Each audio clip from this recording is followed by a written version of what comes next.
Tantor Audio, a division of Recorded Books, presents Rogue Ghosts and Other Miscreants by Annette Marie and Rob Jacobson. Narrated by Iggy Toma. Chapter 1. "This is my nightmare," Lienna gasped. Swirls of orange light danced across her dilated pupils, her brown eyes wide and her glossy raven hair reflecting the flashing neon radiance coming from all directions. Her left hand closed convulsively around the strap of her satchel, knuckles white with tension. I frowned. "It's a carnival." She flinched as a heavy-set man bumped her on his way past, two squealing kindergartners in tow. "It's sticky and loud, and it smells like deep-fried gym socks?" Her throat bobbed as she swallowed her stomach down. "That's putting it nicely." She wasn't wrong. Even for a traveling carnival, the odor was unusually pungent. Some genius had decided to bring this corndog festival to Vancouver in late January, the drizzliest season imaginable. So the whole thing, rides, games, cotton candy and all, was housed inside an old warehouse in Burnaby. Hence the immersive aroma. My partner's eyes scanned the crowd. "At least there aren't any." A finger tapped her shoulder, and she turned with a squeaky gasp.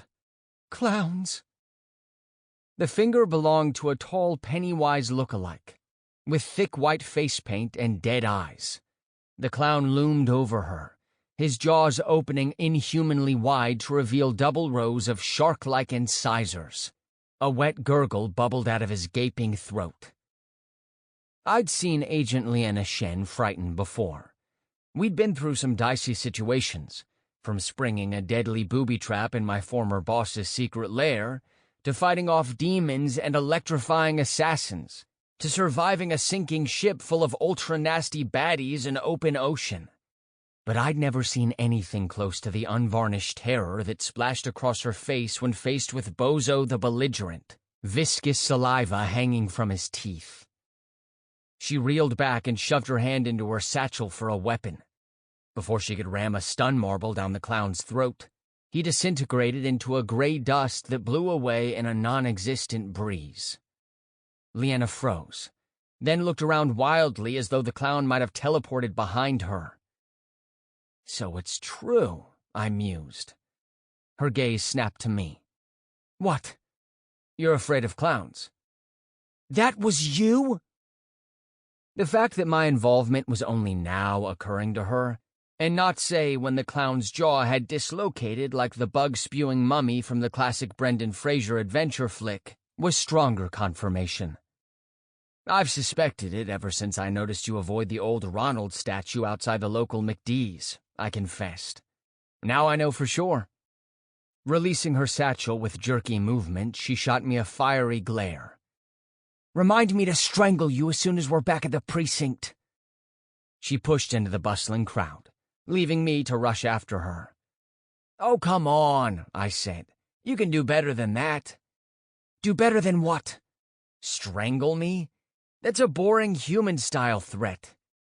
She spun to face me so suddenly that a harried mom with a toddler in one hand and an extra-large popcorn in the other had to do some nifty sashaying to avoid her. "How about I cut off your fingers, fashion them into an artifact to suppress your dumbass warps, and make you wear your own desiccated digits as a tiara?" I grinned. "Much better. I was worried I'd rattled you with chuckles." She resumed her trek toward the games area, where blaring whistles and shrieking bells added to the din. "I'm not rattled, although your warps are getting better." Letting the compliment pass unacknowledged, I homed in on the more important issue at hand.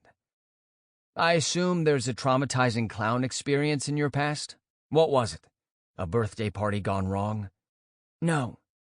"Did somebody make you watch the original It miniseries as a child?" "No." Stopping, she nodded toward a booth squished between a closed pretzel stand and another throwing game. "There he is." The booth was narrow and deep, with a wall of multicolored balloons at the far end. The man running it, A greaseball with mutton chops and an ill-fitting vest handed 3 darts to his victim, a teenage boy trying to impress his date. Unsurprisingly, the boy failed in his trio of attempts at popping a balloon. Yeah, Mutton Chops was the guy we were looking for. Lienna nudged in close as passers-by flowed around us. "Did you see how the darts moved?" I was too focused on those disgusting chops. He looks like Peter Stormare dressed up as Wolverine. She kept her focus on our target, skipping the eye roll she no doubt wanted to toss my way. "I don't think he has claws, but he is a telekinetic. The complaint claims he's cheating his customers. No one ever wins at his booth. In other words, he's saving entire dollars on balloon costs." This time she fired off that eye roll. "The problem is he might expose magic to the general public." I gazed around the noisy, odorous festival of fried food. Maybe once I retired from the MPD, I could open up my own carnival booth. Psycho warping on the cheap. It'd be like a one-man holodeck from Star Trek, at least until I got busted for threatening the secrecy of magic, not unlike our dart-dealing target. Lienna interrupted my daydream by tugging on my jacket sleeve. "We need to get closer to confirm he's using magic." And without him noticing us, I surveyed the area again, then looped my arm around her waist and drew her against my side. "Ready?" Her eyes widened. "Ready for what? We can't just stand there and stare at him, can we?" Grinning, I pulled her with me. "But we can stand there while I teach my beautiful girlfriend how to throw." "Girlfriend?" I marched her toward the telekinetic's neighboring game. That classic throwing challenge where you have to knock 6 stacked milk bottles off a table with a baseball. We got in line behind a couple a few years younger than us. The scrawny guy made a big show of winding up before throwing. The baseball soared right past the milk bottles without touching a single one. "Kit," Lienna growled under her breath, trying to surreptitiously tug my hand off her waist. I leaned down, bringing my mouth to her ear. "Mr. Mutton Chops won't look twice at a couple on a date. How else can we observe him at close range without tipping him off? Think of it as an undercover operation." She considered that. Then one side of her mouth curled into a smile. "Fine, but I already know how to throw." "You think you do, but..." "If you say I throw like a girl, I'll start on that finger tiara right here and now." "I was going to say, even though you fire off those evil little marbles like a friggin' howitzer, you've got the accuracy of a drunken mosquito in a hurricane." She scowled. "I am not that bad." I handed a couple of bills to the booth operator, a lady sporting a green pantsuit from the 80s and a perm from the 70s. She handed me 3 baseballs. I tossed one to Lienna. "Prove it." Lips pressed thin, she took the ball and lined herself up in front of a stack of milk bottles. She took a deep breath, cocked her arm back, and launched the ball like a missile. It hooked left, clipped a milk bottle, and veered at the pantsuited carny, who ducked to avoid a concussion. "Watch it," the woman squawked. "You don't win anything by knocking me over." Lienna muttered an apology, then gave me a narrow-eyed glower like this was all my fault. "Let me try again."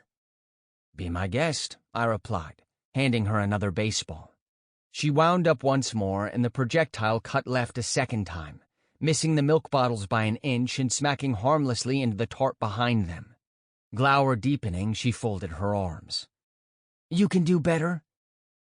I stepped in beside her, positioned my feet, and hurled the ball. It crashed into the bottles, sending 5 of them off the table. One stubborn son of a dairy container remained standing. "Since when do you have such a good arm?" Lienna asked grouchily. "I did some sportsing as a kid. I even helped coach a church baseball camp for a couple summers as a teenager." A snort escaped her. "I'm sorry, what? They let you in a church?" "It was Jillian's idea." "Oh, who is Jillian?" "She was..." I trailed off. not wanting to delve into my bittersweet memories of Jillian at an overpriced carnival game in the middle of a warehouse that smelled like the inside of Ghost Rider's unwashed jockstrap. Just someone I knew back in the day. Lienna prodded my shoulder. Come on, I want to hear about your ex-girlfriend. She wasn't a girlfriend. I handed Captain Pantsuit another bill in exchange for 3 more baseballs. Why don't you tell me about your clownophobia? Did little Lienna stay up too late reading about John Wayne Gacy? It's called coulrophobia, and no. I thought for sure that was it. I tossed her a ball. We need to fix your hips. Her eyebrows shot up. Excuse me? When you throw, your body naturally rotates. So if you stand like this when you throw... I faced the table of milk bottles square on, imitating Lienna's stance. You'll hook it to the left. I placed my hands on her hips, slowly twisting them to the right until her body was perpendicular to her target. Then I moved my left hand down her lead leg. Point your toe at your target. She didn't move, her stare oddly vacant, and her lips parted slightly. Lienna? Her eyelids fluttered, focus returning to her gaze. A faint flush tinged her cheeks. Huh? Point your toe. Right. She pivoted her heel to point her foot at the milk bottles. Now what? Now throw. She reeled her arm back and let the ball fly. Her throw was more or less straight, hitting the bottom bottles and toppling half the stack. Hell yeah! She tossed her arms in the air in celebration and spun around to face me, not realizing how close I was standing. We collided and I grabbed her upper arms before she could fall backward, pulling her into me. Our eyes met, faces inches apart. Then she hastily stepped back.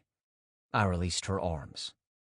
Clearing her throat, she faced the milk bottles again, made a show of lining up her foot the way I'd instructed, then flicked a pointed look at the balloon booth, which we'd so far been completely ignoring.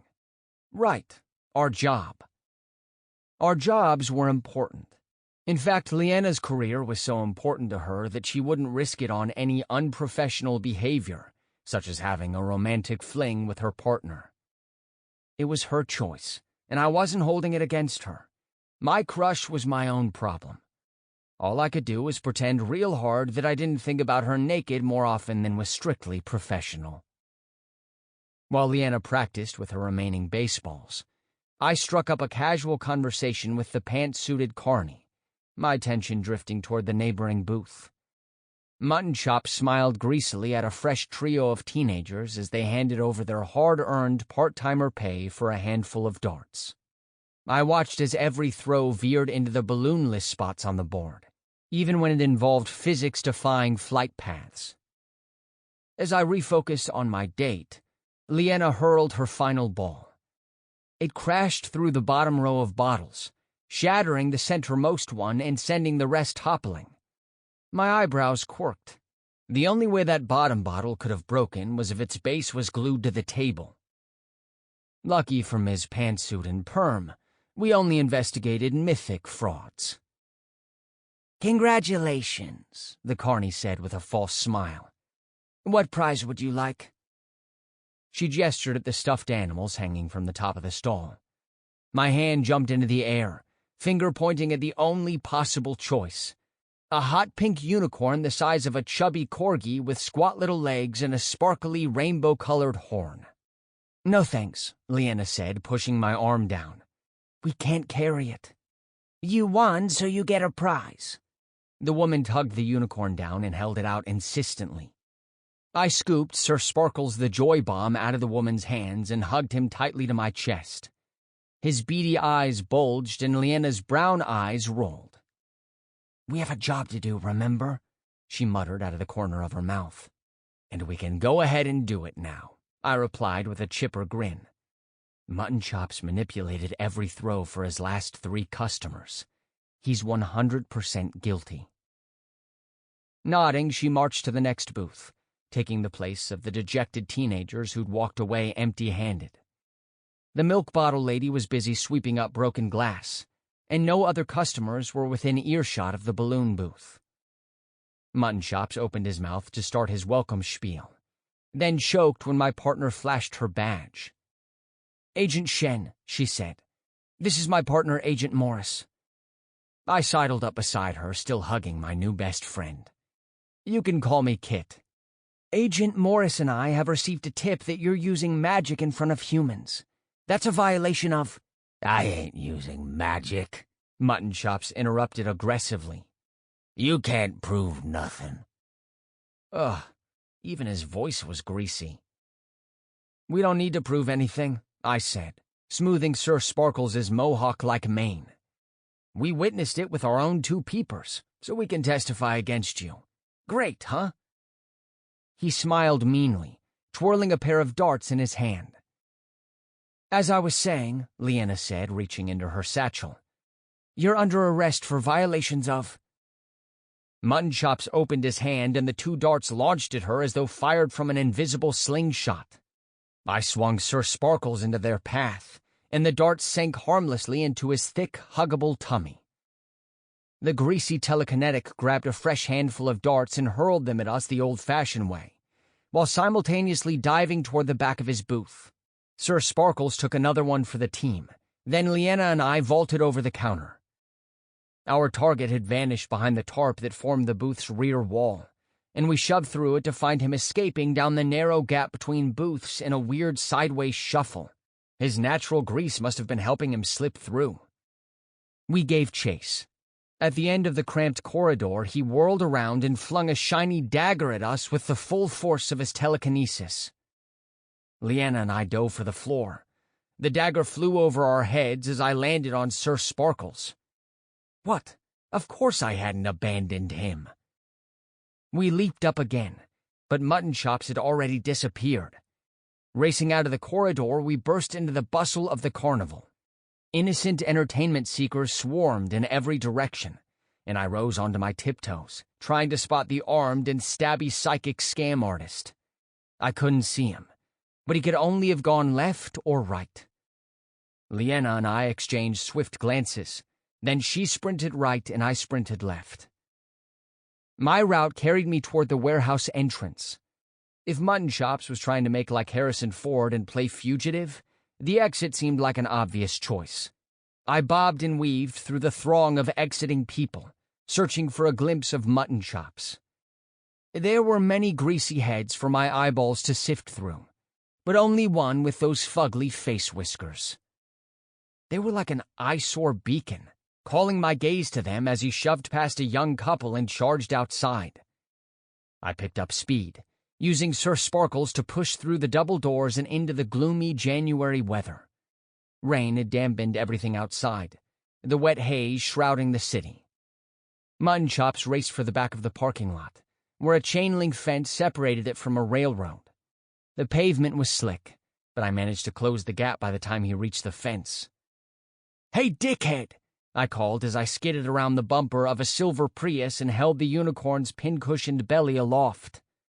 "You left a few darts in my new friend, and I thought you might want them back." Muttonchops turned around with a slimy sneer and retrieved another nasty-looking dagger from his vest. This scammy, sideburn slug bucket was going to try to stab me, or Sir Sparkles again. It was time to end this shit. I focused on his puny brain and created my trusty split-kit warp, hot pink unicorn included. Real me slipped to the side, invisible to his mind, while the phony me stared the rogue runaway down. Muttonchops hurled the knife at my chest. The actual blade passed through thin air and punctured the Prius's rear tire, but as far as the telekinetic was concerned, it had hit me square in the sternum. Blood oozed down Fake Kit's blue t-shirt. "Is that all you got? You think one little knife can stop me?" Fake Kit added extra grit to his stance by dropping a fake Sir Sparkles to the ground and stepping on his plushy head. From his vest, a wide-eyed Muttonchops grabbed a trio of darts and fired them off in unison at my warp. They hit their mark, one in my stomach, one in my left leg, and one in my cheek. The real darts landed, you guessed it, in the side paneling of that poor Prius. Fake Kit laughed darkly. Bullseye. Who the hell are you? The scam artist gasped, rifling through the inner pockets of his vest for another weapon. But he was fresh out. I am he who can't be killed, my warped self crowed. It was a little dramatic, but hey, I was having fun. Although my fun was beginning to paint me into a corner. Fake Kit's Jason Voorhees impression had Mutton Chops pressing himself against the chain-link fence in pants-wetting fear, but the warp couldn't do much else. Meanwhile, I was too busy maintaining the warp, which was extra complex with the flying knives I had to incorporate, and keeping an eye out for carnival goers to get close enough to take him down with my flesh-and-blood fists. Lie face down on the pavement with your hands behind your back, you sniveling dung heap, Fake Kit snarled. Unfortunately, Mutton Chops was either too scared or not scared enough, because he whipped around and scrambled up the wet, slippery fence. Keeping Fake Kit alive and well, with his sinister sneer fully intact, and my real self invisible, I dashed after the escaping telekinetic. He swung one leg awkwardly over the top of the fence. And that's when a small marble pinged off the post 3 inches to the left of Mutton Chops. Ah, Agent Shen was here. Behind me, she was simultaneously cursing her aim, pulling another stun marble from her satchel and sprinting closer. As she wound up again, I ducked out of the way. Her second throw caught him in the left shoulder. The greasy carny seized up and keeled over, slamming heavily onto the pavement. I pounced on his prostrate body, rolled him onto his front, and pulled his arms behind his back. Not that he was offering any resistance, but better safe than sorry. Lienna slowed to a stop, standing over us. She pointed at the dart-peppered unicorn plushie tucked under my arm. Really, Kit? You should have left that thing behind. And you should have pointed your toe. She rolled her eyes and passed me her handcuffs from Mutton Chop's wrists. We made such a good team. Chapter 2. We dropped off Mutton Chops at the intake desk, where he'd get booked into a shiny new holding cell to await official charges. Probably a bevy of misdemeanor fines steep enough to make him rethink that whole increased profits versus exposing magic to humans decision he'd made. The MPD's approach to controlling delinquent behavior was straightforward and surprisingly effective. Hit them in the wallet. Breaking mythic laws went hand in hand with mean fines. And MagiPol didn't mess around when it came to collecting. Just ask my bank account. With our culprit in lockup, Lienna and I headed back to our desks to complete the absolute bestest part of our job. Paperwork. Yay! When I'd been promoted to field agent 2 months ago, I'd hoped to escape the sea of documentation I'd been swimming through as an analyst. But it turned out paperwork never ended. Ever. The bullpen greeted us with a buzzing hubbub of busyness. Usually it was more of a hushed murmur, but the last week had been more exciting than usual. Every agent on the payroll was pulling overtime to cope. Where are the rogues from the Sea Devils incident? The impatient voice preceded Brennan Harris, a senior agent with lots of clout in the precinct, and the second most pretentious demeanor of anyone in the building. He marched past a row of cubicles as he pushed his wire-framed glasses up his nose. They're next for processing. His gravelly boom cut through the bullpen's chatter. Why aren't they here? They're, Vincent Park rushed after him, cargo shorts flapping as he struggled to balance a stack of folders while reading from the topmost one. They're still at the correctional center for holding. Have them transferred here for... Lockup is almost full, Vinny blurted, his stack tipping sideways. We're holding the rogues from the Pandora Knights attack here and... Harris whirled on the younger agent. I thought Agent Wolf was processing them. His team isn't finished yet. Check with him. We need them out of here. Then get to work preparing for the next round of interrogations. Pull the rogues' files and verify the incident reports. I expect the submission of criminal charges forms prepared and on my desk by tomorrow morning. He tugged his suit jacket straight. I'm going for a coffee. With that, Harris swept away, leaving a slack-jawed Vincent clutching his folder stack. I stifled a grin as I waltzed past him. Hope you have an extra pair of arms in those pockets, Vinny. He drew himself up with a self-important sniff. Agent Harris and I are the lead agents in the largest incident of organized rogue violence since... Harris is the lead agent, I corrected. You're his analyst. I'm his partner. I passed my field exam 3 days after you, Morris. He eyed the pink plushie cradled in the crook of my elbow, then smirked. Is that the dangerous criminal you got off the streets today? A stuffed animal? This bad boy? He's a dangerous artifact that could eviscerate your soul with a poke of his horn. It's a toy. A dangerous toy that I need to get to processing, I said, following Lienna, who'd breezed past us with an air of exasperation. Turning, I walked backward so I could grin at Vinny. You know what it's like. You've led your own cases. Oh, wait, you haven't. I work the big cases. Keep telling yourself that, bud. Kit! At Lienna's irritated call, I gave Vinny a smirk and hurried after her. We zigzagged past more harried agents, all rushing from desk to desk as they tried to scale the avalanche of work that had hit our precinct this week. Rogues never considered us poor MagiPol agents when they plotted violent takeovers of the city's criminal underground. Lienna and I took shelter behind the flimsy walls of our cubicle. As she dropped into her chair, I tucked a slightly worse-for-wear Sir Sparkles into the corner behind my monitor. My desk was cluttered in a very specific manner with souvenirs from all my cases. A business card from a mage who told me I looked like a young Nathan Fillion, a golf ball from a sting operation at a driving range, and a strangely hued feather I was certain had come from a dark fae, but that Lienna claimed was a seagull feather covered in grape juice.